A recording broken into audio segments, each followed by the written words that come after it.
आज मैं जिन गानों की बात कर रहा हूँ ये राज कपूर साहब के उस दौर के गाने थे जब मुकेश जी राज कपूर के लिए आवाज़ बन चुके थे। मुकेश जी राज कपूर के लिए एक से एक हिट सॉन्ग दे रहे थे और ऐसे वक्त में कोई राज कपूर से कहे कि आपके लिए रफ़ी साहब गाएंगे तो बवाल होना तो तय है। क्या था सारा किस्सा ये आज मैं आपको बताऊंगा। दोस्तों आपसे गुजारिश, चैनल अगर सब्सक्राइब नहीं किया तो सब्सक्राइब कर लीजिएगा, बेल आइकन भी प्रेस कीजिएगा ताकि नोटिफिकेशंस आप तक पहुंचती रहे। नमस्कार, मैं महेश कोहली बॉलीवुड संगीत के सफ़र से।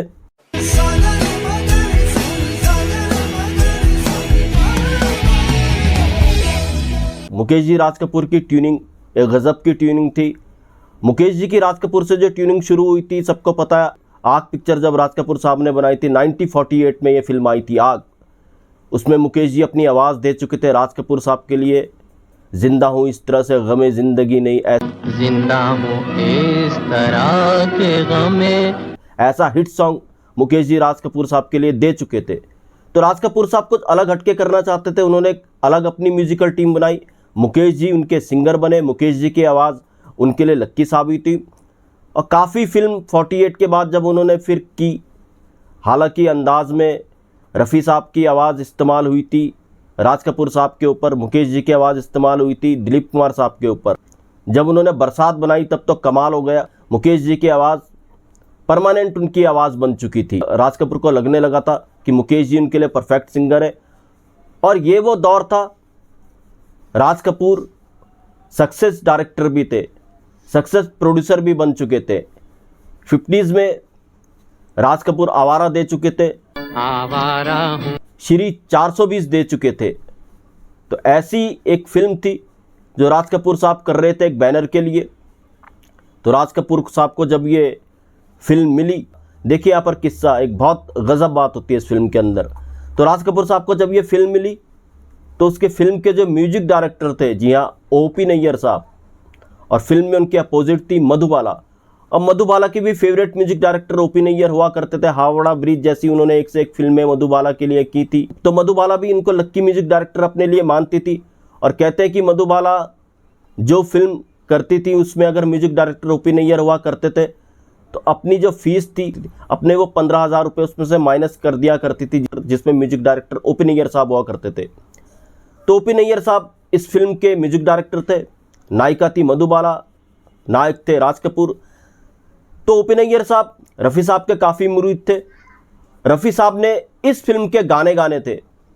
तो राज कपूर साहब को जब पता चला कि रफ़ी साहब की आवाज़ उनके लिए चुनी जा रही है तो उन्होंने इसका विरोध जताया। विरोध ही नहीं जताया, उनको लगा इस फिल्म में भी मुकेश जी को अपनी आवाज़ बनाएंगे। और उन्होंने इसके प्रोड्यूसर जो मशहूर एक्टर भी हुए हैं, जी हाँ, शेख मुख्तार साहब। तो राज कपूर ने इसके प्रोड्यूसर से आपत्ति जताई, शेख मुख्तार से। राज कपूर ने कहा शेख मुख्तार को कि मेरे चेहरे पर मुकेश जी की आवाज़ ही अच्छी लगती है और मुकेश जी की आवाज़ ही मेरे कैरेक्टर पर पिक्चराइज होनी चाहिए। जाहिर सी बात है, जैसे मैंने पहले कहा, 50s में मुकेश जी उनकी पहचान बन चुके थे राज कपूर साहब की। आवारा, श्री 420 ऐसी ऐसी फिल्में इस दौर में दे चुके थे। मगर जब ओपी नैयर साहब को इस बात का पता चला, राज कपूर साहब मुकेश जी को इस फिल्म के अंदर चाहते हैं, मुकेश जी के गाने इस फिल्म के अंदर चाहते हैं, तो ओपी नैयर साहब की सिटिंग रखी गई राज कपूर साहब से, इसके प्रोड्यूसर शेख मुख्तार साहब से। अब राज कपूर ने शेख मुख्तार को तो मना लिया। अब शेख मुख्तार प्रोड्यूसर थे, उनको भी लगा कि हाँ, राज कपूर जो कह रहे हैं ठीक कह रहे हैं, मुकेश जी उनके लिए हिट गाने देते जा रहे हैं तो इस फिल्म में क्यों ना मुकेश जी आए। मगर यहाँ पे देखिए गजब बात ओपी नैयर साहब की पावर को। ओपी नैयर साहब वैसे भी अपनी शर्तों पे काम किया करते थे। अब तो जब ओपी नैयर साहब, राज कपूर और शेख मुख्तार की जब सिटिंग या मीटिंग हुई, तीनों बैठे एक साथ, ओपी नैयर को समझाया गया प्रोड्यूसर शेख मुख्तार के द्वारा इस फिल्म के लिए मुकेश जी की आवाज़ ही अच्छी रहेगी, तो अब रफ़ी साहब को छोड़कर मुकेश जी की आवाज़ का इस्तेमाल करें। यहाँ पर ओपी नैयर साहब बुरी तरह भड़क गए। अब राज कपूर साहब को ये उम्मीद नहीं थी कि ओपी नैयर साहब क्या कर सकते हैं रफ़ी साहब की आवाज़ के लिए। उस दौर में ओपी नैयर साहब धीरे धीरे अपना कद बढ़ा रहे थे। तो राज कपूर ने भी यही सोचा कि ओपी नैयर साहब को मना लेंगे, मगर यहाँ पे ओपी नैयर साहब ने उल्टा कर दिया।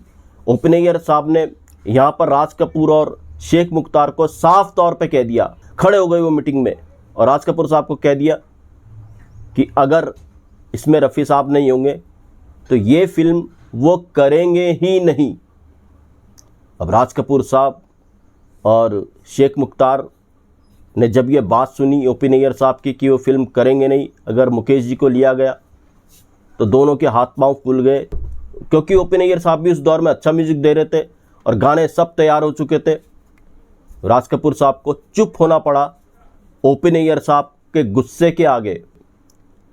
उसके बाद ओपी नैयर साहब ने जैसा सोचा था, इस फिल्म में राज कपूर के लिए रफ़ी साहब ही ने अपनी आवाज़ दी। जी हाँ, ये फिल्म थी 1959 में आई दो उस्ताद। आप इसके गानों को सुनिएगा। तो खाली दिल का मकान बनके आजा मेहमान, ये ना पूछ आपको भी लगेगा कि ओपी नैयर साहब का डिसीजन सही था। तेरा नखरा बांका बांका, टूट गया मेरे दिल का टांग। तो दोस्तों, ऐसे भी किस्से हुए हैं, ऐसे किस्से मैं आपके लिए लेकर के आता रहूँगा। एक बार फिर गुजारिश, मेरे चैनल को सब्सक्राइब ज़रूर कीजिएगा। तो फिर मिलूंगा किसी और वीडियो में किसी और किस्से के साथ। महेश कोहली को दीजिएगा इजाज़त। Goodbye, good luck and take care.